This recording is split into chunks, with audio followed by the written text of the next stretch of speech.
For June 7th. We start the meetings by Pledge of Allegiance. I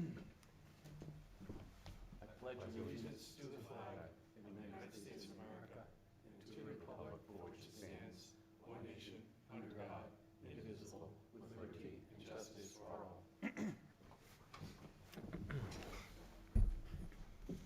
all. I have some administrivia to read. We are still offering voluntary remote participation in our meetings. If any member of the planning board participates remotely, then all votes shall be by roll call. To attend the meeting, use a computer or smart device. We'll have the numbers up on the screen. You go to www.zoom.us, and the meeting ID is 754-663-912, and there are ways to raise your hand and unmute yourself if you wish to address any of the items before us this evening. So at this point, I would like to welcome and introduce the staff and members who are present tonight. To my far right is our Planning Director, Mr. Cioris. Okay. Good evening.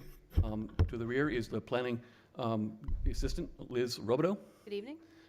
The Town Administrator's Representative, Randy Chase. Good evening. Member Richard Malaby.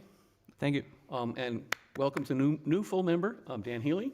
Thank you. Good evening. Full member, Mr. Grenice. And Good evening. To my far left is Mr. Preventure, who runs all the magic video. Good evening. Our Town Engineering Rep, Mark LaRue. Good evening. Member Chris Feinauer. Good evening. And our Secretary, Greetings. Andy Myers. I am Dave Nelson. I am sitting as Chairman Pro Tem this evening. First item on our agenda is escrow. We have before us an escrow for parcel 2306, Red Tuna LLC.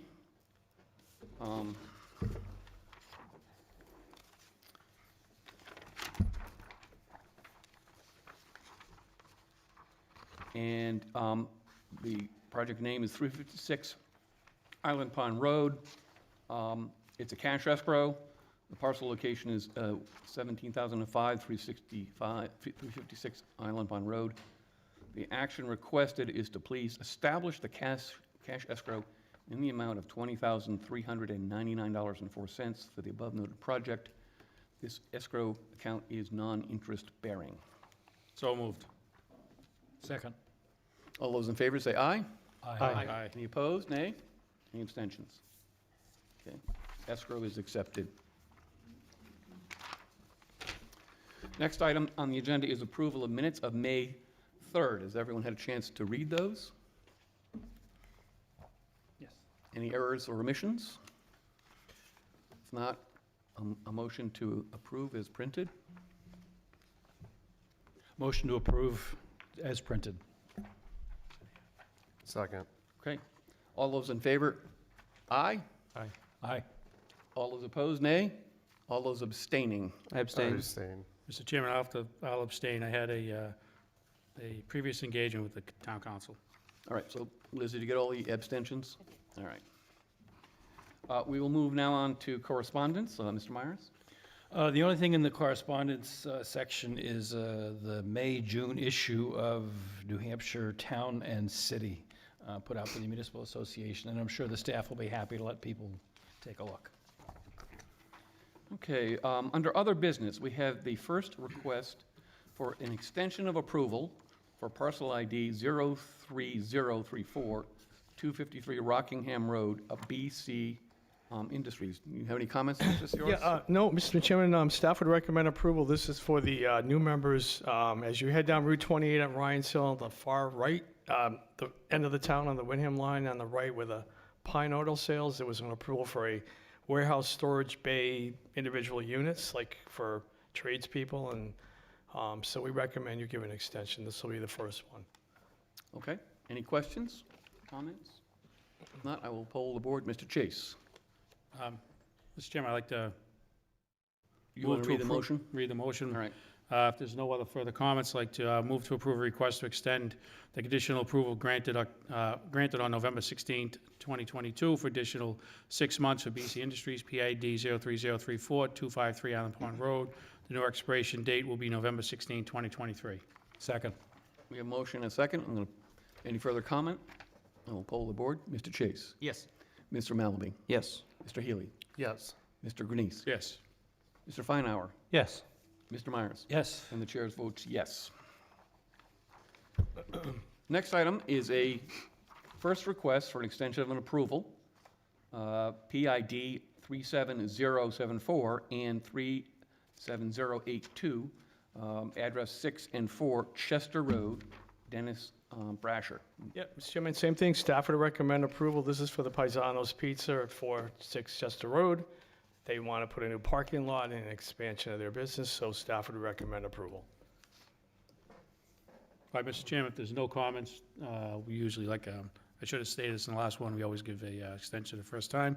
So I move to approve a request to extend the conditional approval granted on December 7, 2022 for the additional 6 months for Dennis Brasher, PID 37074 and 37082, 6 and 4 Chester Road. The new expiration date would be December 7, 2023.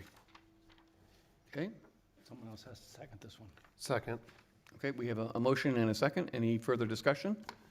We'll poll the board. Mr. Chase? Yes. Mr. Malaby? Yes. Mr. Healy? Yes. Mr. Grenice? Yes. Mr. Feinauer? Yes. Mr. Myers? Abstain. Abstain, and the chair votes yes. And finally, under other business, we have a recommended restoration of an involuntarily merged set of lots, parcel ID 02057, 2 Bowers Road. So, I can take this, or Liz wants to take this. Liz wrote the memo. Do you want to take it? Yeah, Liz can explain it. Voluntary merger. She wrote the memo. Or talk to Sean Morrow, who's here too. Okay, so the request this evening is to restore 2 Bowers Road back to its original 2 lots. There was a period of time, for those who are newer to the board, where town assessors would take 2 parcels that were adjacent to each other under common ownership, and they would merge them together as one parcel for tax purposes. The state law at this time allows owners of these parcels to come back to the town and request that they be restored to their pre-merger status. Under the RSA, this is just a direct action of the board where you would move to recommend that that occur. All right. Any questions on the action? I don't need to read it. Do we need any clarification on the maps or anything? We good? Nope. Mr. Chairman, no questions. Thank you for the update, Ms. Robideau, on this. I'm going to make a motion to move that we recommend the restoration of the parcel 02057 to the Derry Town Council as requested by the landowner, Sean Moreau, to its original pre-merger status. Second. Any further discussion? Not, I'll poll the board. Mr. Chase? Yes. Mr. Malaby? Yes. Mr. Healy? Yes. Mr. Grenice? Yes. Mr. Feinauer? Yes. Mr. Myers? Yes. And the chair votes yes. Right. Do we have any planning director updates? Just one quick one, Mr. Chairman. Again, we'll send a notice out about the planning board summer schedule. We meet once a month for July and August for the new members, so we'll be meeting July 19th and then August 2nd, and then back to two meetings in September after Labor Day. So Okay. we'll send reminders out. Thank you. The chair pro tem does not have any comments. I would like to recognize that Mr. Connors is now present and seated. We have now a public hearing coming up to discuss proposed amendments to the following section of the Town of Derry zoning ordinance, Article 5, zoning map and district boundaries, Section 165-30, zoning map, to redistrict 23 properties from the traditional business overlay district to the underlying central business district. Mr. Sears?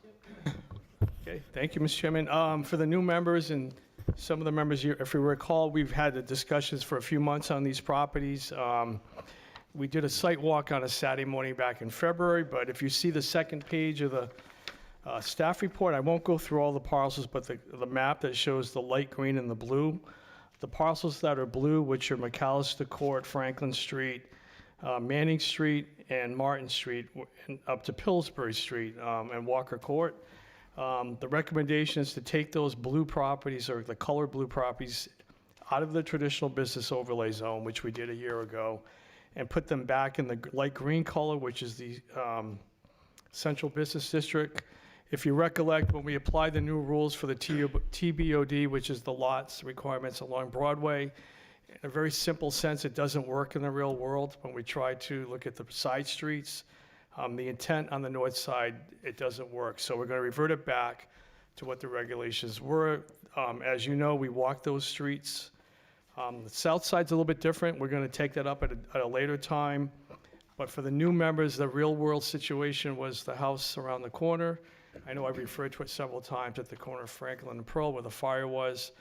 They're trying to redevelop that property, and applying the TBOD setbacks just does not work. So by going back to the CBD, there's more flexibility there. We've had workshops on it, so staff would recommend approval. I think at this point, look for a motion to open the public hearing. Move to open the public hearing. Second. All those in favor say aye. Aye. Opposed, nay. Public hearing is open. Anyone who would like to give us comments on this proposed change to the zoning map, moving 23 parcels from TBOD back to CBD, please come forward, give your name and address for the record. And Mr. Preventer, do we have any members of the public online who would like to? Okay. Anyone in the room like to comment on this proposal? Mr. Chairman, seeing no one rushing up to the podium or raising a hand online, I move to close the public hearing. Second. All those in favor say aye. Aye. Any opposed? Nay? Okay. Public hearing is closed. Any final parting questions from members of the board? Aye, Mr. Chairman, seeing no comments or concerns from the fellow members of the board, I move to accept proposed amendments to the Town of Derry zoning ordinance, Article 5, zoning map and district boundary, Section 165-30, zoning map to redistrict 23 properties. List is attached from the traditional business overlay district to the central business district, and move the amendments forward to the town council for consideration and approval. Second. We have a motion and a second. I will poll the board. Mr. Chase? Yes. Mr. Malaby? Yes. Mr. Healy? Yes. Mr. Grenice? Yes. Mr. Feinauer? Yes. Mr. Connors? Yes. Mr. Myers? Yes. And the chair votes yes.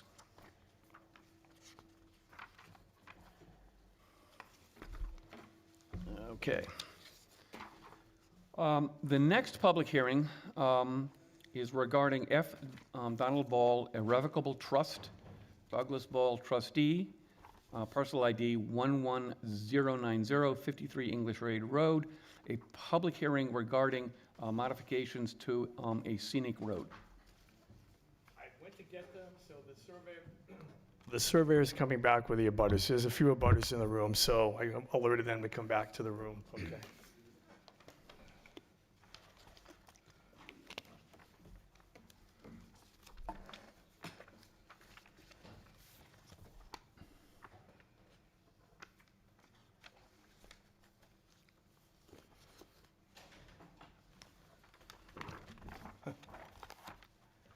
Did someone go get them? I did. Yeah, I'm sorry, I did go get them. Scenic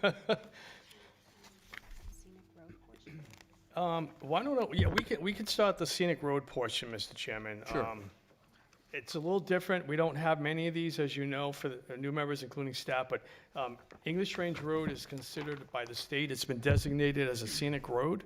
So it's a state law statute that requires a hearing by the planning board. Anytime you take trees or do any work to any trees, stone walls, utilities, driveways, it's required to have a separate public hearing. So you see the plan as part of the lots coming right after this. There'll be a 3-lot subdivision also on the same property, but I think we probably do need the surveyor because he can talk a little about in detail if there's anything on the trees in the driveway.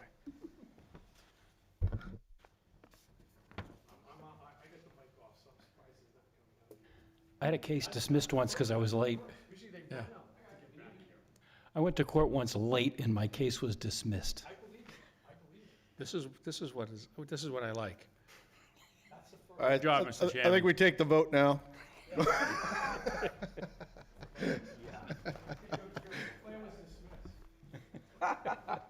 He's just kidding. It happened. That's right. I did do a motion and argue it. Well, that's why I got up and went to get them. Chairman Nelson seems like he'd be that kind of judge, too. I don't know. I'm going to do this again, but I don't need to go into the details, but Kurt Meisler, the surveyor, who's representing Donnie Ball. Procedure, there's two parts of this. The first part is the scenic road public hearing. Okay. They have to have a separate public hearing and vote on that, and then once they vote on that, they go to the subdivision. So can you, Kurt, give a quick overview of what you're going to do on the road in terms of any trees, utilities, stone walls, driveways, and Good evening, Mr. Chairman and board members. My name is Kurt Meisner. I'm with Meisner Brum Corporation. We're the engineers for the project.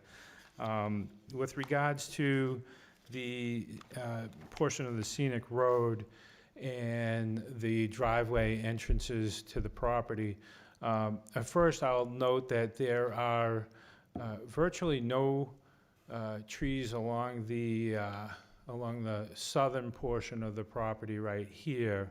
There is one very large stump, and I don't know if you folks have been out there or not, but there's a large stump that's about 6 or 8 feet high.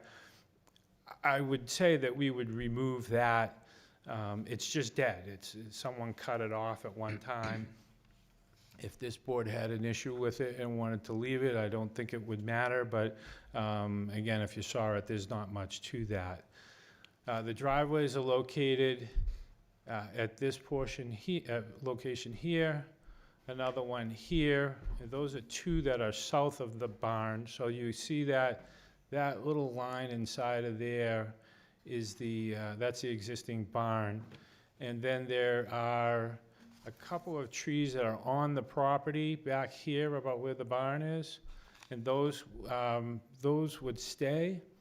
And so basically, right along the frontage of this property, there's not any damage or any tree removal to be done at all on that. There is a little section of stone wall here, and when I say stone wall, again, if you were out there, it's a line of stones that's on the ground. It's not a wall that's sticking up, your typical farmer's wall. It's right on the ground. There is an area right here with that driveway. We would need to remove those stones there, and our intention would be to remove those stones and just place them on the other portions of the wall that are not interfered with by the driveway. So, in a nutshell, there's really not much work, or not much, I say not much work, there's just those little sections of stone wall that need to be removed for the driveways. So if you have any questions, I'll happy to answer them. I'll start off with one general question that may be of interest to the public. Is the removal of the stone walls solely for creating an access for the driveway curb cuts, or there are also removal of sections of stone wall to meet the required site distances? No, the removal of the stone wall is just for the driveway itself.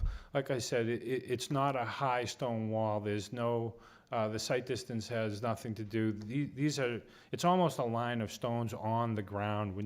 If you went out there in the middle of the summer, maybe the hay or the grass is growing up, you may not even see that stone wall there. It's right on the ground. So it's not for site distance. It's just for the driveway. All right, at this point, any members of the public have questions or comments, would like to come up and address the board? Can I make a motion over the public hearing? Didn't we do Second. that? Oh, yeah, while we were getting you, we didn't do that. We have a second. So all those in favor of opening the public hearing, say aye. Aye. And opposed, no? Okay. This is not for the subdivision, this is just for the Trees and rocks. modification of the scenic road as described. you'll have a chance, you can come up too, but you have a chance on the second part too. Come on up. Come on up. Come on up. Name and address for the record, and speak into the mic so everybody at home in TV land can hear you. Hi there. Oh, Corey, sit down. sit Yeah, down. you gotta get Yeah, real close relax. to the mic so they hear you. Be comfy. He'll tell you if they can hear you or not. Corey Dolliver, and it's 80 English Range Road, and that is the opposite side of the planned homes right there. So my only question is, this is, we're looking just at the 3 there. There's gonna be 1 proposed across the street as well. I would say it's north of the existing house right now at that maple on the street. So there is a stone wall that's used as retaining as well. And that opening is only no more than 10 feet wide. So there's gonna have to be either limbs taken down for a driveway, or stone wall taken down. It's gonna be limbs or tree or stone wall that's taken away. So just kind of curious about that as well, because that will have to be adjusted. All right, after the public hearing closes, we'll ask the engineer to come back and answer all the questions, so. So just for clarification, you're saying where the existing house is across from the barn, is that what you're talking about? Not the side of the street where the 3 subdivisions are, you're saying across the street? It's across the street, just north where it says existing maple right there. Gotcha, okay. There is a curb cut right there that would be used for driveway for another, I think it was the 4th home. Okay. That opening is perfect for, a little cut-through access for someone's little pickup truck or whatever, but it's not anywhere close to being able to get, construction equipment up there, anything that's a reasonable size. So there will have to be modifications to either that, supporting existing stone wall, or that tree would have to be cut into and cut the roots. So there'd have to be something done. I will ask the engineer when he comes back up after the hearing to indicate the answer to that question and whether or not the tree and area of wall are in the scope of jurisdiction for tonight's hearing. That's what I was gonna ask, Mr. Chair. Are we talking about that side of the road today? We'll Yeah. get the answer. Okay, Yeah, thank you. that was it Thank you. for now, yeah. Thank you. Thank you. Any other members of the public here would like to ask questions or raise comments? Please come forward, give your name and address for the record. Mike Damiano, You 57. got to be sitting down because we got to catch you on the mics. Mike Damiano, 57 English Range Road. Couple of questions. There's some drawings here. We got 2 drawings in the packet when I went to Town Hall today. They don't have these other drawings. Are these available, these, like what you're showing there tonight? Is that available to the public? I only saw 2 of them. I guess he said there's a packet of 4 somewhere. I just got like the lot maps. Is there? So the That one drawing, was available, and that's available, but I didn't see the other 2. I'm going to ask Liz to address that because all of the plans that are before us tonight have been received and date stamped. Yes, they have. So I'm happy to email you a copy of the plan. It's like the packet only has 2, so that's all I got today. Yeah, so- and I'll be honest, generally, to save paper, generally, we don't include like all of like the drainage and erosion control and all of those additional Okay. sheets. If we just get it, that'd be But great. I can absolutely, if you would give me your email address, that's fine, I'd be do it. happy to send it to you first thing in the morning. Okay. And then this is showing, the engineer talked about the driveways and all that. These can move anywhere, right, is what it sounds like. They're showing these on here as just like a representation, but I think from, when we came to the first variance meeting, we were told that it was gonna kind of be like a basic houses there.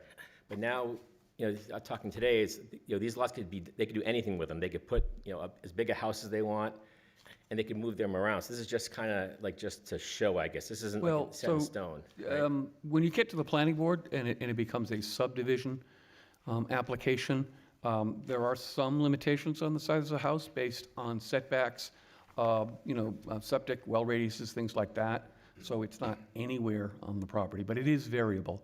However, once we approve this subdivision plan, the location of the curb cut will be fixed. The town engineering doesn't like it when you move the curb cuts without permission, so the driveways may wander, they may not be exactly as shown, but the curb cut and was it 15 feet back is fixed by the approval of the subdivision plan. Can I add?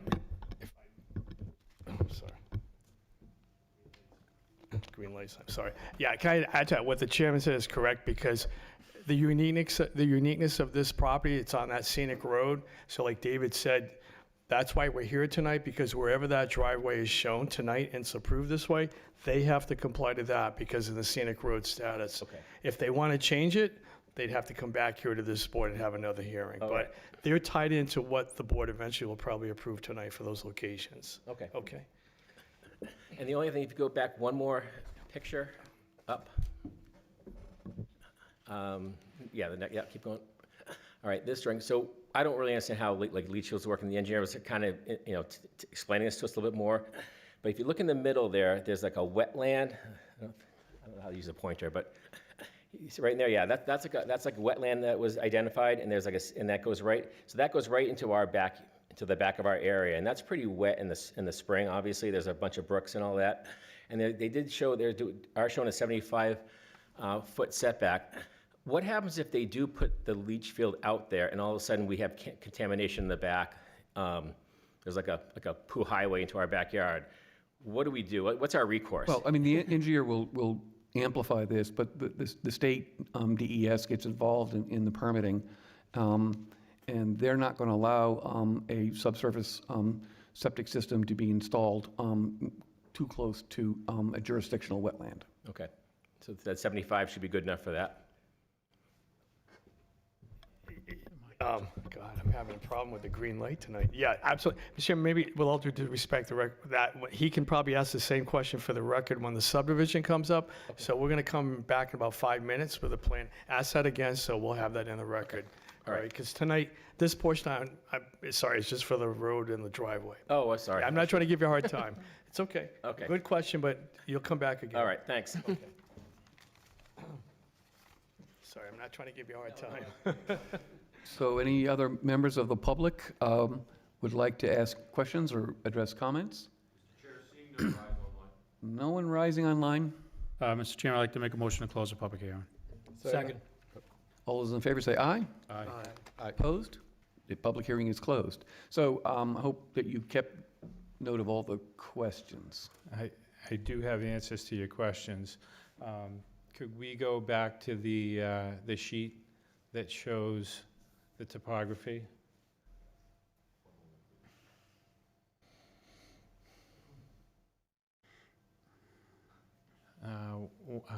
I'm going to say, could you scroll up? The other way up. There we go. So the answer to the question with regards to the tree and the maple tree over here and the opening and the stone wall, that is not part of this subdivision, what we're talking about here. However, there is there's a large opening in that stone wall there. And the direct answer is it's not really included in what we're talking about tonight for this subdivision on this side of the road. Mr. Cioris is 100% correct. We are locked into these curb cut locations. Those have been reviewed by the town staff and DPW. They've been approved locations, and those are locations that we have to stick with. Again, Mr. Cioris talked about, or I believe the chairman talked about the building setback lines, and those are shown on this plan in a dotted line. And those setbacks are shown here, and I'll just trace this one out. We have 75 feet off of that wetland. Again, what I told the abutters in the other room is that we have, or whomever is going to build a home on this property has the ability to be anywhere inside of that. This is a general representation of where the homes would be, and this is kind of where I expect that they will be. That's sort of where they make the most sense, but they, a house could be, it could be 10 feet further back, it could be 20 feet further closer to the road, but as long as they're within that setback, it's allowable by the town. The wetland setback issue with the septic system, this plan has been approved by the state of New Hampshire DES. We do have subdivision approval. I believe that's noted on the plan. I can't really see the approval number from here, but it has been state approved. and it was part of the submittal that we made to the town. So DES knows about this, and we're restricted to where, DES would allow us to put an individual septic system. And I believe that was all the questions. Catch all the questions, and does anyone remember? Mr. Chair? Mr. Connors? Yeah, so, and again, I guess, the stone walls there, like you say, are basically piles of rocks, and they're low, and I noticed they're they get overgrown and stuff. I just didn't know, are you guys trying to make that look like a stone wall, or the ones you're removing, it says they'll be placed by the driveway? I didn't know if it made more sense to continue the rock wall along, there's gaps. It's not really a continuous, like, nice rock wall that you see along some farms. It's kind of like just a heap of rocks. I would agree with your interpretation of that. I think that it might be maybe, and I'm not sure if it's a suggestion or not, but if it's a suggestion to remove them from the driveway location and extend it on to the end, that would be perfectly suitable. There's not a lot of rocks that are going to be removed at that point, so it's a matter of whether we put them on the stone wall or extend it out. Either way, it doesn't matter to us, but if the board has a suggestion, I was just saying, it's not what, I think when you say rock wall, people get upset in New England about rock walls. This is really, they're overgrown. You can't even tell there's rocks there in the summer sometimes, so that's why I was just, The wall on the opposite side of the street, I would say, that is a stone wall. That's what you think of a New Hampshire field stone wall. And I guess to Mr. LaRue, or to the chair, or to you, the gentleman mentioned that wall. Are we talking about that at this time, or is that not in what we're talking about tonight? Liz is shaking her head that it's not in tonight. No, you're talking the lot across the street? Yeah, when that's applies, there may be a future development down the road, you may see something on that side, but it would be to that side. So Mark. they'll have to do this with the rock wall and the Exactly. trees We'll have to have again, another so public the hearing. person can come back at that point if they have concerns Exactly. about that side of the street. Yep. Okay, thank you. Yeah, there is a plan in the works, but that's Okay. down the road. Because that one does look different, and yeah, I would agree. We never did that? Didn't we do that? I think Dave had a question, no? We did. We did. Ms. LaRue has a... Chair, just one comment about, another comment about stone walls. It's not really the ones on the bottom of the sheet, but more towards the top of the sheet on that lot. There is a stone wall. We did field verify all the driveway points because it is a very rolling and a lot of curves on this road, and wanted to make sure that they were in correct locations. There may be some alteration to the stone wall to the map 11-090 in once that building comes down, the driveway actually goes through with the existing building as proposed. So once that's cleared, to do the 10-foot off, take a look both ways. We want to reserve the right to be able to alter the wall if we need to get ample site distance. Okay. Any other comments or questions from members of the board? I just, Google's my best friend here. I was just looking at the New Hampshire rules on the protection of stone walls in historic areas. Does this apply? I'm just trying to catch up with a few of these things that are going on. Yes, it does. That's why we're having this public hearing. The applicant must come before the planning board and justify the need to make modifications to walls and trees and other scenic elements on a declared scenic road, and the planning board must vote to grant that permission. Okay, I understand, but I understand I understand why we're here doing this, but is it still preserving the integrity of the wall and the spirit of what the state has established? I'm learning here. Yeah, that's what the planning board has to weigh. I mean, we don't always have to vote yes for any application. We have to consider all the pros and the cons, and whether substantial compliance and substantial justice is being done. So that's part of the planning board's deliberation on this issue. Okay, thank you. Mr. Chair, I just have one other, and it's more for you, I guess, just technicality. The barn stuff, that doesn't fall under this, or we'll talk about the actual building in the raising of the barn. I guess my question was related to the raising of the barn. I'm not sure we're going to regulate that, but We'll talk about it when we get there, right? That's what I'm asking, is that? Yeah, if you want. Historic, I guess I was thinking historic. I don't Is think the that- barn is historic. No, it's not, and it's a separate item, but it's a good question, Mark. The barn is, the Ball family, that barn is on the town property maintenance committee list for code enforcement action. I have that barn removed. Sure, It's been going on, and the family knows for several years. okay. Um, My main question, George. This will expedite that. Yeah, I guess my main question So- was, I don't know if there's historic value to the barn. I know a lot of times they will Yeah. move a barn like that, take it down piece by piece. There's value in those, if it's, fitted with Yep. the wood pegs and the whole bit. I don't know that barn inside, but I know in Londonderry and stuff, they've taken barns down piece by piece in order to salvage them versus just losing that history. Didn't know if that's in the mix for this or not. I will defer to Kurt, because he's working with the family on that, but if there's any plan on the inside, that Hate like to lose Mark the old asked. barns if they can go somewhere else and be, reused, I guess. Yeah, Craig, The old barn right now, it's intended to be removed. We have ventured to go into it a little bit, just look inside.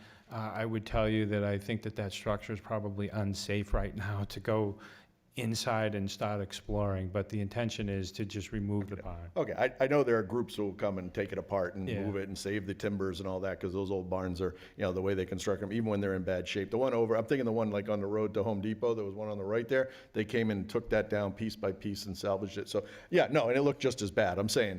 So Yeah. anyway, just throwing it out there. If there's a historic barn place, that can save it, save it. Any other comments or questions? Hearing none. Mr. Chairman, if there's no other comments from Public Works or anything, I move to allow the cutting or removal of trees or the tearing down or destruction of portions of the existing stone wall to facilitate the three-lot subdivision proposed for the parcel 11090 53 English Range Road, owned by the F. Donald Ball Irrevocable Trust, with the following conditions. Number one, a scenic road public hearing is required for Eversource to relocate poles on the frontage pursuant to RSA 231:158, Roman numeral 2, as the location of the new utilities yet to be determined. Number two, stones from the stone walls or portions thereof removed for the construction of the driveway shall be retained on the property and relocated along the edges of each new driveway setback, so not to interfere with the required site distance. And number three, this is conditional on approval of the subdivision, which we're going to be seeing next. Second. Okay, there is a motion and a second. Any debate on that? Not, I will poll one comment from Mr. Chase. So on condition number 2, it's stating that the stones and the stone walls, or portions thereof, shall be retained and relocated along the edges of the driveway. And I understand the spirit of that if it was a full stone wall, but where it's not, now the surveyor is talking about taking those and extending the wall along the road or filling gaps. Yeah, So you can leave this clarify condition that. in there. What did you intend to do with the stones that are removed from the curb cuts? Right now, we intended to just take those, remove them, and place them on the adjacent portion of Okay. the stone wall. The gentleman had suggested maybe that we wanted to extend that little section, and I said that we don't have an issue with doing that either. So if the board has a preference, we're happy to go ahead and do that. Mr. Chairman? Honestly, it's not a stone wall like we think of a common stone wall. Mr. Chair? Owen can take us down on the road so you can see what it looks like if needs be. I just think that might help people because it's really not a stone wall. Well, I think that the question is, what is the applicant going to do with the stones? And I think the condition was reuse them somehow in the stone walls. Right. So and that's my point. This condition makes it so that they have to be used specifically. So why don't we, you want to Chairman? make an amendment to clarify that, Mr. Chase? I would contend that it say that the stones be used to the best advantage aesthetically along the existing row of stones. All right, Mr. Chase has proposed an amendment to a condition of the motion that's on the table. Is there a second to the amendment? Second. Any debate on the amendment? All those in favor say aye. Aye. Any opposed, nay? Okay, so the amendment passes, and so now we're back to vote and debate on the amended motion. Any further debate? If not, I will poll the board. Mr. Chase? Yes. Mr. Malaby? Yes. Mr. Healy? Yes. Mr. Grenice? Yes. Mr. Feinauer? Yes. Mr. Connors? Yes. Mr. Myers? Yes. And the chair votes yes. Thank you. And what you're seeing on the screen is what the rocks are. They're all covered in grass and stuff. So. Yeah, how much is Boulevard? All right, so moving right along to the logical sequitur here, we now have a subdivision plan for parcel ID 1109053 English Range Road. Okay. Same thing, Mr. Chairman, just for the record, the applicant is Donald Ball Trust, Donald Ball trustee, Douglas Ball trustee. The project is Ball Farm Heights, 53 English Range Road. The purpose of the plan is for a 3-lot, single-family subdivision. That's the 3-acre minimum lot size, which they meet. The frontage requirements in that 3-acre zone is 200 feet. The applicant did receive a variance back in February of this year to have a variance for the frontage. And Kurt can explain in a little more detail. They're less than 200 feet. The zoning board granted that. All town departments have reviewed and signed the plan, including Conservation Commission. There is a waiver on the monumentation. Again, Kurt can explain that in detail in a couple minutes. They have obtained their state subdivision approval from DES. We have a copy of that plan in the office. And again, staff would recommend approval about the waiver request and the subdivision plan. I know the abutters are here, so I'll turn it over to Kurt Meiser again for the record, who can give an overview. All right, so I think that the first thing we need to do is accept jurisdiction. Oh, yeah. Mr. Chairman, I move to accept jurisdiction of the 3-lot subdivision plan before the board for F. Donald Ball Irrevocable Trust, Douglas Ball trustee, PID 1109053 English Range Road. Second. We have a motion and a second. Any questions? If not, I'll poll the board. Mr. Chase? Yes. Mr. Malaby? Yes. Mr. Grenice? Yes. Mr. Feinauer? Yes. Mr. Connors? Yes. Mr. Myers? Yes. And so Mr. Healy has just stepped away. Chair votes yes. Next, determination of regional impact. Mr. Chairman, pursuant to RSA 36:56, the board finds the proposal as presented at this time meets the definition for development of regional impact. Second. So just for newer members, we always make these motions in the affirmative, but you need to look at the staff recommendation as to whether you should be voting yes or no, okay? Mr. Chase? No, I do not believe that this meets the qualifications for regional impact. Mr. Malaby? No, for the same reasons as Mr. Chase. Mr. Healy? No, for the same reasons. Mr. Grenice? No, for the same reasons. Mr. Feinauer? No, for the same reasons. Mr. Connor? No, same reasons. And Mr. Myers? This is a very, very, very localized kind of a plan, so no. And the chair votes no. There is no regional impact. At this point, we should open the public hearing. Make a motion to open the public hearing. Second. All those in favor say aye. Aye. Opposed, nay. Public hearing is open. Any members of the public here in the audience or watching on TV at home are free to come forward and ask questions and make comments. Just sit down in the chair, give your name and address for the record, please.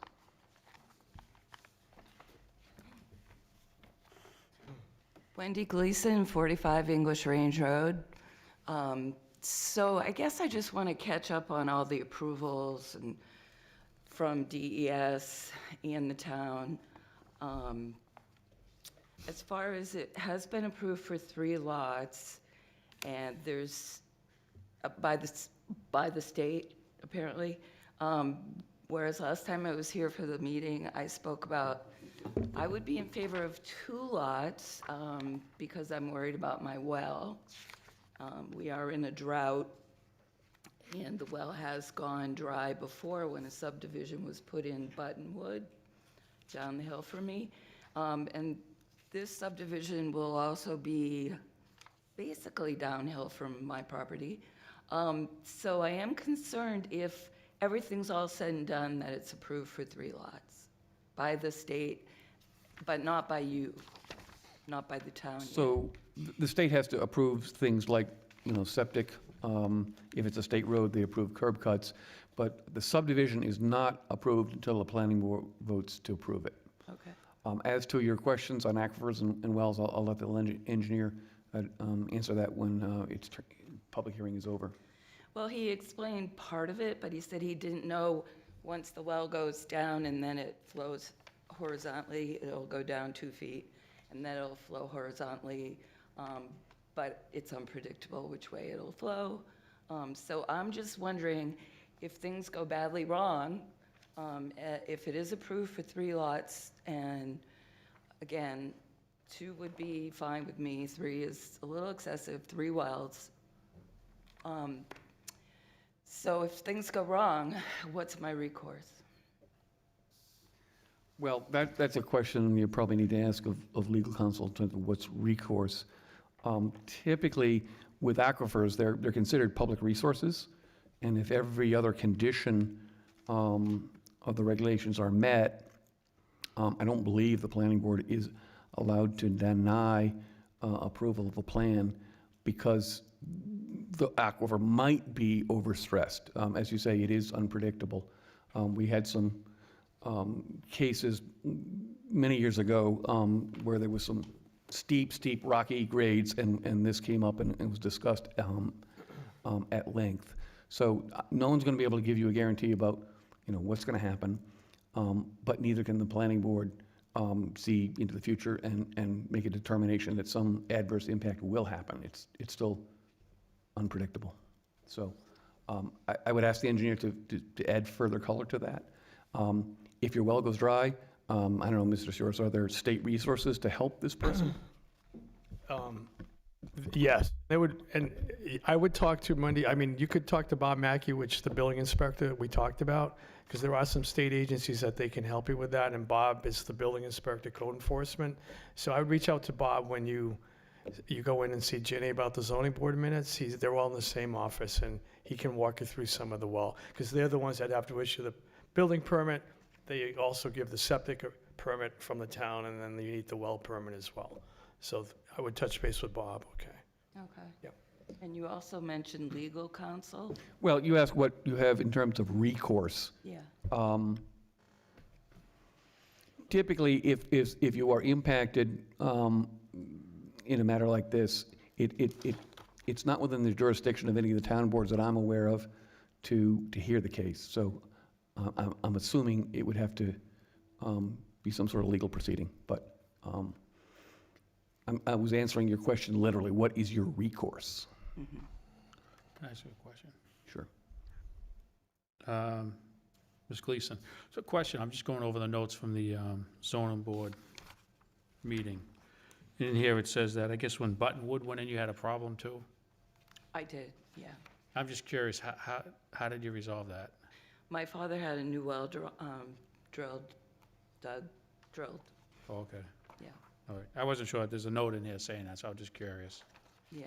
But I do think the subdivision did drain off the well, which was an artesian well, and it had great water, and the new well just isn't the same. So, I'd hate to go through that again. So as far as the whole issue with the, it is a done deal that this will be approved for 3 lots. No, the board is hearing testimony. We have to make findings of fact. We are going to either vote up or down, or vote to approve it with a bunch of conditions. So it is not a done deal until we vote. Okay, that's good. I hope you will consider the issue of, wells and being affected previously on my site. So I don't know if, there's just a chance that you might be able to consider less lots. That's it. Well, thank you very much. I appreciate your comments. Anyone else like to ask questions or comment?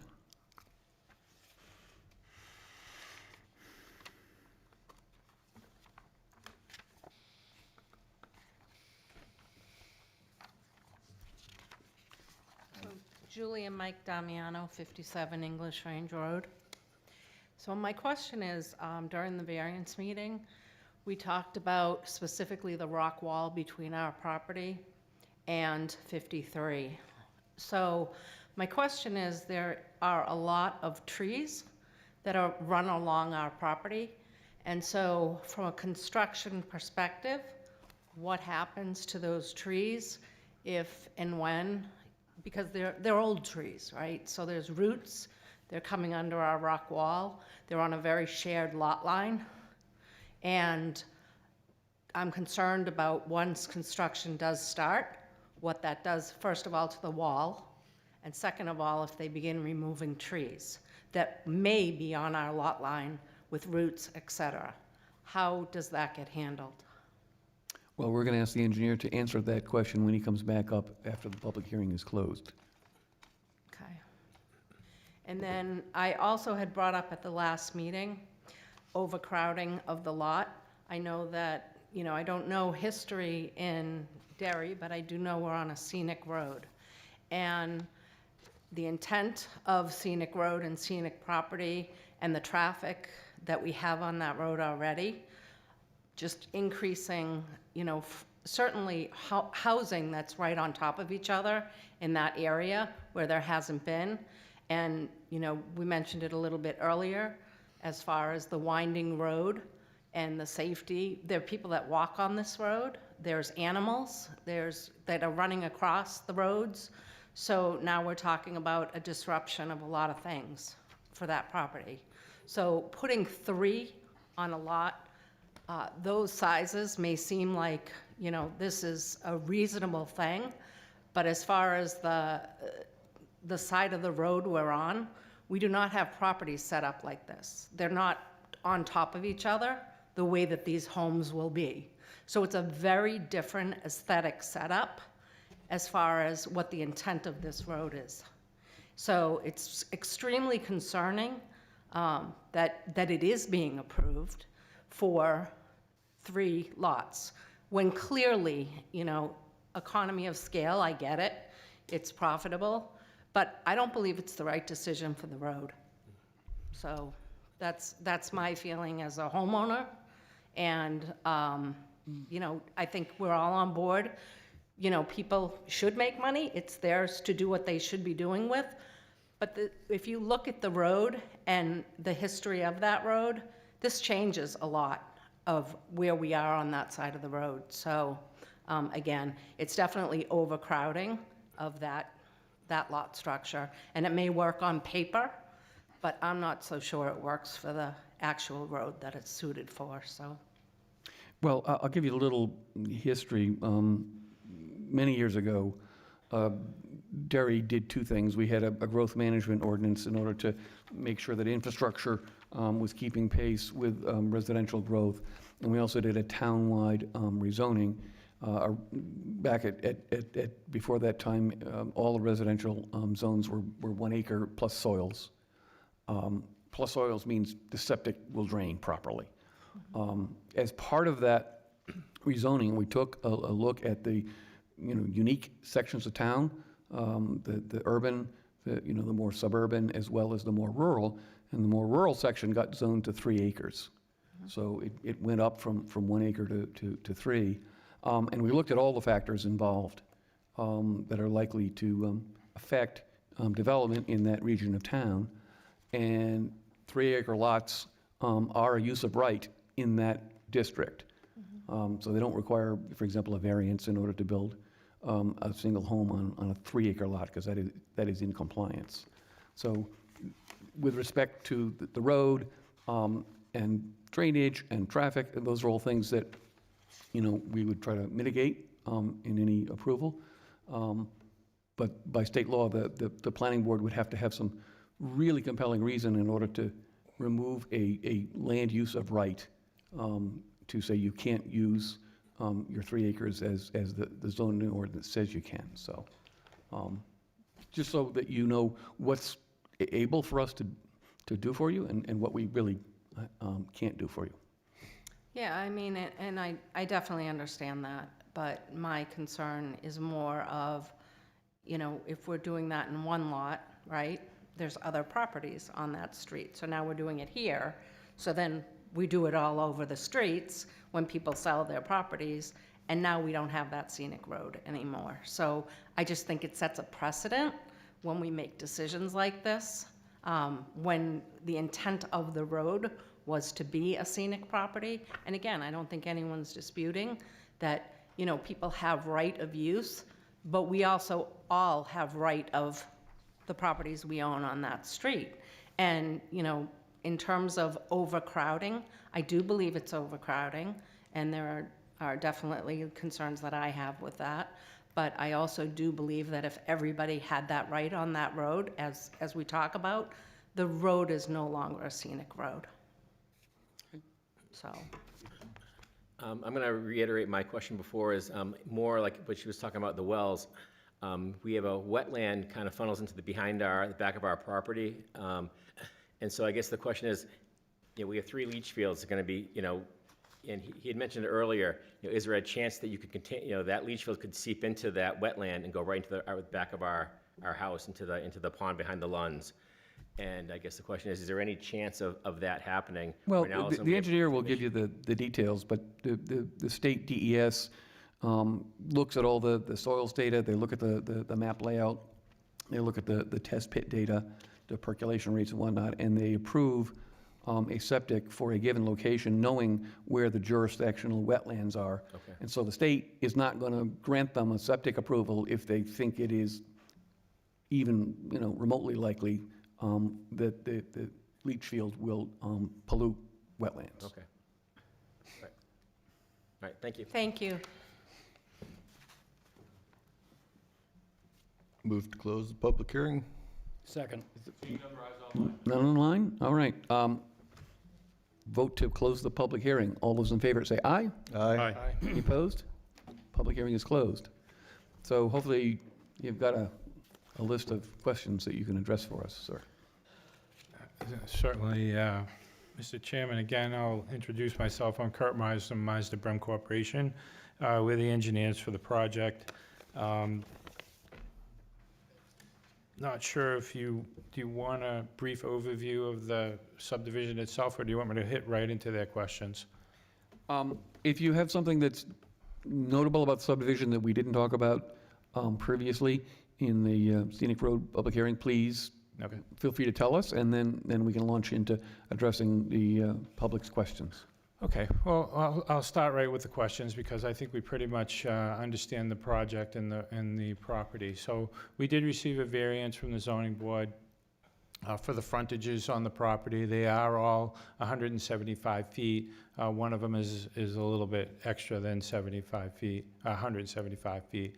The question with regards to the stone wall down along here, and I believe we showed a picture previously. The field goes almost right up to that stone wall. So none of that stone wall will be touched. None of the trees that are off of our property will be touched at all. There will be construction fencing that'll be put up along the edge there to prevent any contractor from straying across there. The question of the wetlands and the septic systems, again, we do have state approval, and you can see on there the soil types. That's a 221 soil here, 221 there, 221 there. That's a number 2 is the drainage class of the soils, which is a good drainage class, perfectly suitable for septic systems. It's the preferred type of soil for septic systems. And we're limited to the state requirement is that we stay 75 feet away from that wetland. We show that line right here. And as you can see in our 4K areas, and these are areas where a leach field could be designed, that it's well more than the 75 feet. In fact, it's probably more than double that distance. The other 2 are shown up in the front of the property. Really, the only reason this one's not shown on the front of the property is because that barn still exists right there. So it was difficult for us to put a test pit and a leach field in there. So we chose to go this route.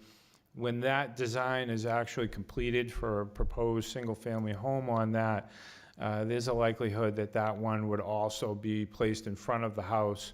The topography of the site slopes from English Range Road down towards the back, so we have a negative slope going from my right to my left. Construction-wise, it makes sense to put the leach fields in the front, levels off a front yard, gives you a potential for a walkout basement in the back of each house. It's kind of an efficient way to design and to build a home on those properties. The well locations here, they're shown with a circle around them. That's the protective well radius. State of New Hampshire, again, has reviewed the plan and approved that locations of those wells. The questions of the aquifer, and an aquifer works in a very strange way, I would tell you, is if you pictured a bolt of lightning going under the ground, the bolts all go in different directions at random locations, and when they drill a well, they drill straight down through that, and when they hit one of those veins of that section of, I'll call it lightning, but that lightning is water, and when they hit that vein of water, they draw from that, and when they draw the appropriate amount of water, that's where they put their pump, that's where they go. So there could be hundreds of those veins that go through there, and the adjacent wells could be on any one of those hundreds of veins, and the ones that are drilled on this property, again, they could be any one of those other ones. I had suggested to the neighbors when we were out in the other room that they call the New Hampshire Well Water Board and get the records of their wells, so they at least know what their baseline is when they're starting, if they're concerned about what may happen in the future. And again, I'll point out that all of the discussion about that well was completely speculative. It was nothing that's happened or is happening right now. It was a what if something happens. I don't expect that would happen. I've done hundreds and hundreds of projects around. We've worked in Derry quite a bit, and I don't expect any of those issues on this property. With regards to the density of the property, could we slide to the very first cover sheet?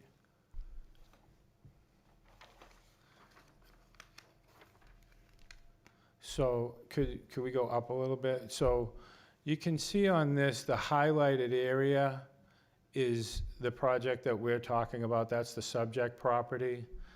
And the adjacent properties that we were talking to are here. And again, when you look at those widths of those lots, they're very similar in nature to what is going on here. The area out to the back of this, I would venture to say, is bisected by that wetland that cuts across here. So our site is not very much different at all than the adjacent properties there. We do meet the 3-acre zoning on all of the lots, and we do have the zoning board approval to do that. I think I probably hit on all of the questions that came up through the abutters there, unless anyone can remember one. I think you Questions missed from the one on board? the Yes. Stone wall and trees was one other question. The stone wall? Yes. Yeah, I think, could we go back to the, so I believe the abutter was talking about this stone wall here. Yes, sir. That cannot be touched. It's a co-joining property line, and by the state law and state regulation, each owner really owns half of that wall. So it would be the only way anybody, that again, would be all speculative, because it's not going to happen. There's no intention to touch that wall, no intention to go near that wall. That wall is going to stay there. That's the property line. It's not going to be touched, and that's it. So it is, it would be impossible to do that. Mr. Connors? So, yeah, a couple of questions. So you mentioned the wall, and I trust that is the fact that the wall is not going to be disturbed. The way you mentioned the trees was you were not going to disturb any of the trees along that same property line that are on the abutter's property.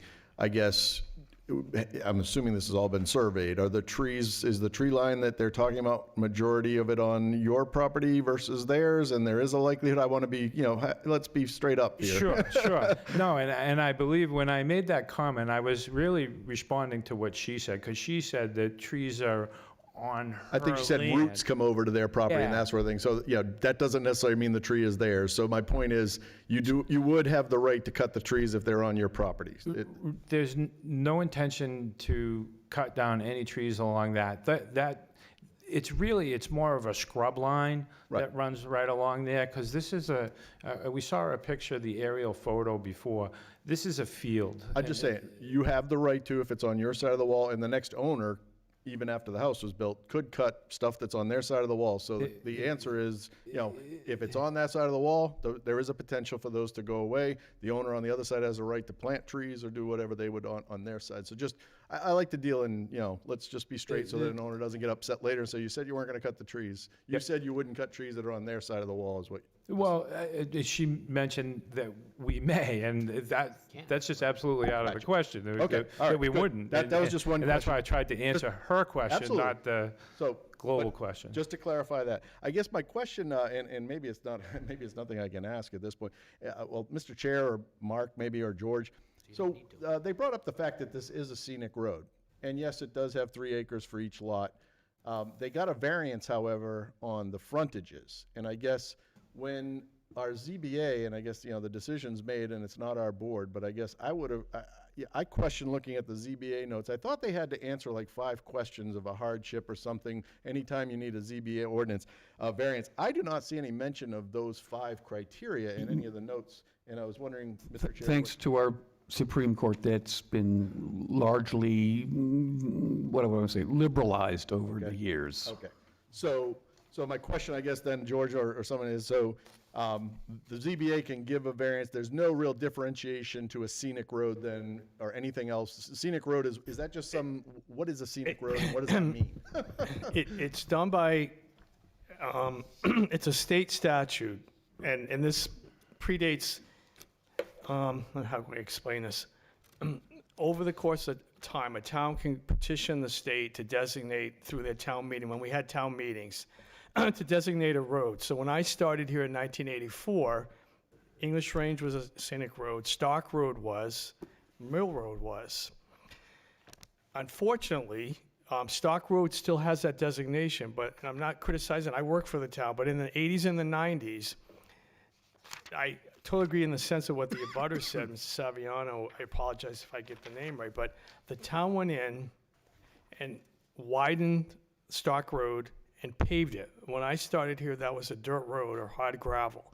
Same thing happened on a Mill Road, the same thing happened at the top of Warner Hill. When you go up on that curve of Warner Hill, that was a narrow road. They widened it, they cut trees. So in the case of this road, this has not happened. That road has not been widened. They can do some drainage work. But your only jurisdiction, I understand what the abutter is saying. I got you. And you get it, you read the RSA. You touch a wall, you touch a tree, you widen that road, that's your jurisdiction per the state law. So that's what I totally understand what they're saying about the scenic. If somebody comes in and this gets more developed over the years and they start saying, we're now going to take those canopy of the trees down, that takes away the scenic status of that road. My question mostly is, the aesthetics, I mean. the scenic road has no other Let protections. me try to answer Okay, your thank you. question. Yeah. I'm going to quote from Scripture here. RSA 231-158, effective designation is a scenic road. It says, upon a road being designated as a scenic road, as provided in reference, any repair, maintenance, reconstruction, or paving work done with respect thereto by the state or municipality, or any action taken by any utility or other person acting to erect, install, or maintain poles, conduits, cables, wires, pipes, or other structures pursuant to reference, shall not involve the cutting, damage, or removal of trees, or the tearing down or destruction of stone walls or portions thereof, except with the written consent of the planning board, which is what we had been talking about, or any other official municipal body meeting to implement the provisions of this subdivision after a public hearing. So basically, it's protecting the road, the trees, And the stone walls. It's okay. not protecting Right. open vistas, it is not protecting historic barns. Gotcha. Any of that. Okay, so I guess just for I just learned something, and I guess for the public's, and for the folks that were asking, so a scenic road has no other, the zoning is what applies. It does not matter, that it is a scenic road, they can still do the same thing they can do anywhere else in that zone. I You're guess. absolutely correct, Mark. Okay, Yeah. just want to make that clear. Now, the other question I have, and I may be stepping over the line, Mr. Chair, let me know if I am, is I read the notes attached to our plan from the ZBA, and again, I like to kind of look beyond what's going on, just what's in front of us. This also goes on to have a second set of notes at the same hearing where the ZBA also approved further subdivision of 3 more lots, which I assume is on the other side of the street, which we're going to hear about later on. And in that one of the frontages is 175, one's only 72, and one has 0, but it's a conservation. I'm going to stop you. Okay. Because that's not before us, we can't talk about it. Okay, that's fine. I guess I hate when we get piecemeal stuff in order to get stuff, anyway. All right, so George, was there, I guess I don't see it here, was there hardship shown for this 175, or do we just feel like it's reasonable because it's close to 200? I have to defer to the applicant and his engineer. I'm not trying to avoid the question mark. To answer your questions directly, when we applied to the zoning board, we did have to meet the 5 criteria.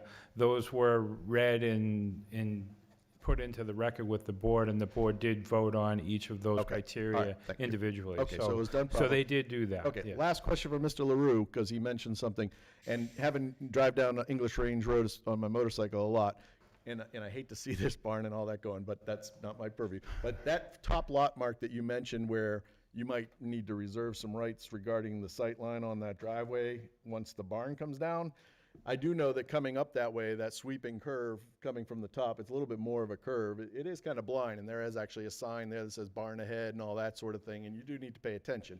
Are we sure they have the sight line for that driveway? Because it sounded like you weren't sure until the barn came down and you wanted to check the wall and stuff later. I was sure we had a clear 200-foot tape out there, but the problem is now with growth and the height of the wall versus, we have a very stringent requirement for sight distance where the object's 6 inches off the ground. Yeah. So that would be very difficult to determine back 10 feet because we had obstructions on that Understood. point Okay. in the day. Just want to make sure, because again, I don't disagree that in, a zone like this, just giving away the variances, should it have been 2 lots, whatever, that's not our purview, just for the folks in the audience, that's the ZBA, so. I'm glad you concur there. Any other questions from the board members?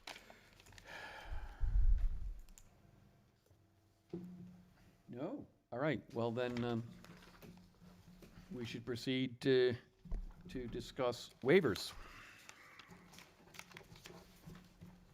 Would you like to present your waiver request? Sure. Mr. Chairman, I have submitted a request for a waiver, and I'm not sure if you want me to read it verbatim, but it's from Article 5, Section 170-25G, monumentation. We are, for the reason for the request is a point of deflection at lot number 11-90-01. It falls in the actual pavement of English Range Road, thus making it more prudent to set a spike or a magnetic nail at this corner than to destroy that section of pavement. So, Now, Mr. this LaRue, is- I take it engineering does not want to see a granite bound in the middle of the road, right? Correct. And a part of that arrangement was that we requested I think a 12.5-foot easement off the edge of pavement so that we could do future road modifications and rehabs for the road. And that's something that the applicant's agreeing with? We do agree with that, and we've shown it on the plan. Could we go to the second sheet of the plan, please?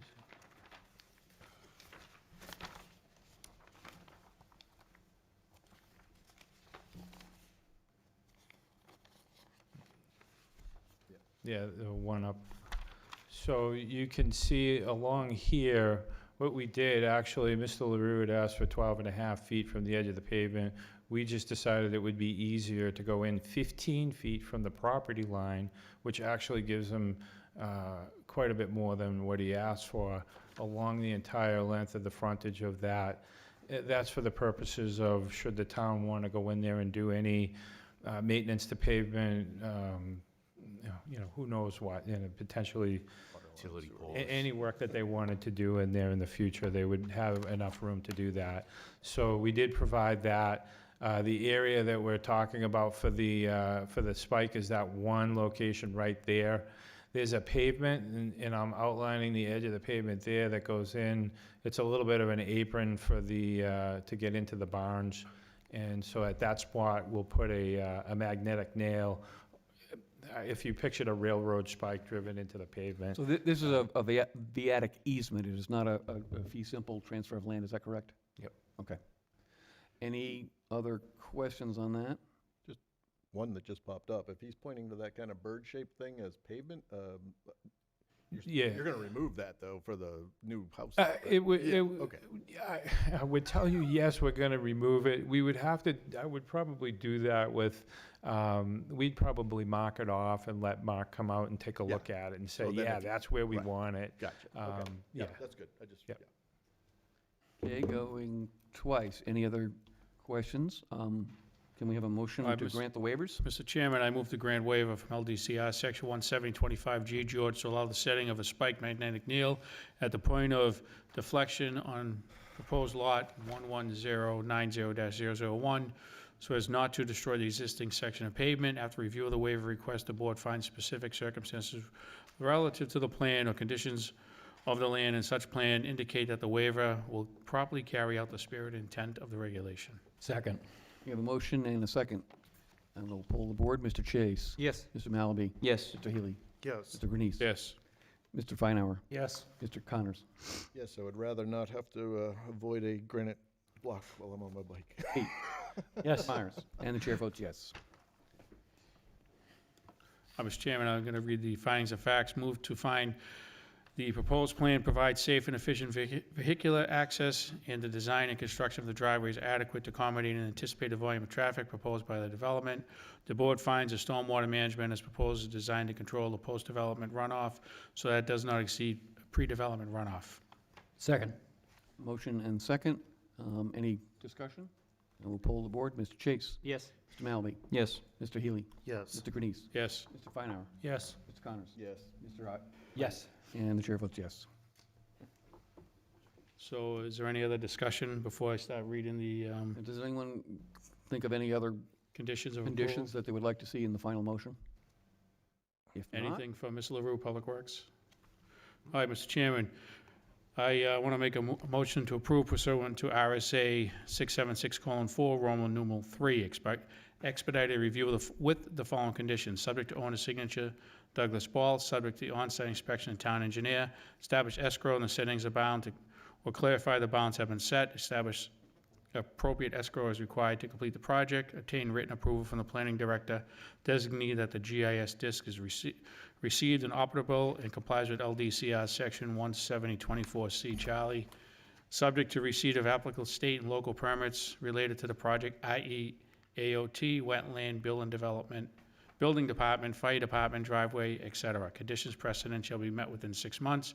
Subject, submission of the appropriate recording fees payable to the Rockingham County Registry of Deeds. This includes the $25 L-chip fee, recording fees for the Mylar, and the notice of decision. Second. okay, we have a motion and a second. Is there any comments? I just have one comment. I did listen to the testimony about the concern about aquifers and well water. I don't think there's sufficient evidence in the record to indicate a strong enough concern to remove the use of right for the 3-acre lot, so I'm not proposing any conditions relating to that, and I'm proposing to approve as presented. Any other discussion? Poll the board. Mr. Chase? Yes. Mr. Malaby? Yes. Mr. Healy? Yes. Mr. Grenice? No, I'm voting no due to that English Range Road is being a scenic road in the history of the area. I believe there should be a 2-lot subdivision, that there's not enough required, that there is not enough required lot width and frontage, even though the zoning board unanimously approved this, and also going over the zoning board minutes during their deliberation, I believe it was 3 of the members also said that it should be a 2-lot subdivision, but they voted unanimously, and that's why I'm voting no. Mr. Feinauer? Yes. Mr. Connors? I was gonna do the same as Dave, but in looking at the subdivision that took place right next to it, it's the same exact, the 3 lots to the, the abutters, it's a 3-lot, 3-acre, so I'm gonna say yes, as much as I hate the ZBA's decision. I'm not gonna question another board, they deliberated on it. Okay, Mr. Myers? I'm going to vote no for the same reasons that Mr. Grenice stated. I know it is not our purview here, but it's shocking that ZBA allowed the variance where 200 feet of frontage is required, and we've got 175, 174, 176 in that area. I listened to the concerns of the 2 direct abutters on the same side of the street with regard to water. Yes, they can go to the state and they can learn about the baseline of the wells, but we're here to vote tonight. I listened to the concerns about changes in the character of that area. Seems like that area has changed a lot. I don't think the scenic road thing really applies in this area anymore, and I think we have to do what we can to preserve it. I listened to the concerns of the abutters with regard to overcrowding, congestion, so I vote no. Okay, and the chair votes yes. So that was, how many to 2? 2. 2, 3, 4. Okay, so the plan as submitted is approved with the conditions that we attached. If you have concerns, you can apply to the board for reconsideration within 30 days. After that, your recourse is Rockingham County Superior Court. All right, thank you. All right, what's next? I lost my agenda. I gave you my agenda. Oh, yes, sorry. So the only thing is board comments. Do any members have comments they would like to make? Did we do the restoration of the Bowers Road stuff, or no? Yep, we did it. Okay, thank you. I was late, so I didn't While know. you were golfing? We were playing golf. Hey, I had 600 tonight. It was a great night. Thank you, Mr. Chairman. I just want to, I reread the Pride Proclamation last night at the Town Council meeting. I was very honored that the chairwoman, Erin Spencer, let me read that, and also that June 28th is officially the Pride Day in Derry, and that the Pride flag is flying at Town Hall for the whole month of June. Hopefully, we talked about getting a progressive Pride flag for that. Also want to mention that I stopped at the Farmers Market tonight. Tonight was the first night, the opening night of the Farmers Market. There was some great stuff down there. I wanted to try the wine, but I had a meeting tonight. So I'll be there next week. And also, I just want to mention concerts on McGregor Park start next Tuesday on the 13th. The schedule's on the town's website. There's a lot of great bands playing. And so if you're up and about and the weather's beautiful, go check it out. And that was it. Mr. Chair, I do have 2 items that I wanted to bring up in the comments section, if that's where we are now. So first of all, hopefully everybody's been paying attention to what's going on the school side of things, and there was a pretty testy school board meeting last night. And I know we have a division here in town of schools aren't, the town side, and the town side is not the school side, but there are some decisions that are being made that affect the town as a whole. And I'm concerned that, maybe it's happening at town council, and Dave might know and everything else, but they're going to vote to close the school on June 20th, one of the elementaries. It appears that it's pretty much down to DVS or South Range at this point. It was before Grinnell was in the mix, but it doesn't appear that Grinnell's in the mix anymore. My whole take is that's completely up to the school board. It's their buildings and that sort of thing, and whichever one goes, I feel bad, but we have great schools in town. The questions that I have, though, is because it does affect the town, and it affects planning and zoning and everything else, have the boards on the town side been involved enough in which one makes the most sense? Because right now, it seems to be focused on the condition of the building. There's some brick problems, there's some roof problems, and they seem to be focusing on that. I'm thinking there's a bigger issue. We've just done some rezoning. We've approved some projects around the West Runningbrook district for some very large residentials that, could have students coming into the system. There's also the chance that whichever school does get closed could sit empty, and we could have another Floyd school situation where in the middle of either one neighborhood or the other, there's an empty building which could be derelict and targeted for vandalism and just not be good for that neighborhood. And so there's mixed, both sides feel that their school shouldn't be closed. That, I guess, to some degree isn't our concern, but there should, in my mind, be a plan for whichever one is closed, what's going to happen with that property? Because I guess I was thinking when Grinnell was still in the mix, the town's been talking about a senior center forever. So let me stop you. I just wonder if we're involved enough from a planning and zoning standpoint, and if Let me try to answer some of the specific questions. thank you. Yes, technically, it's none of our business, because it is a separate government entity.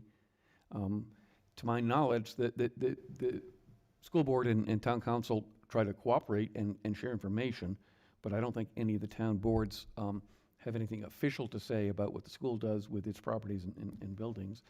And as to, whether a building sits idle, I don't think the planning board has the ability to say, no, it can't sit idle, you must repurpose it as XYZ. We can suggest that maybe the master plan indicates there are some needs, and make it a suggestion.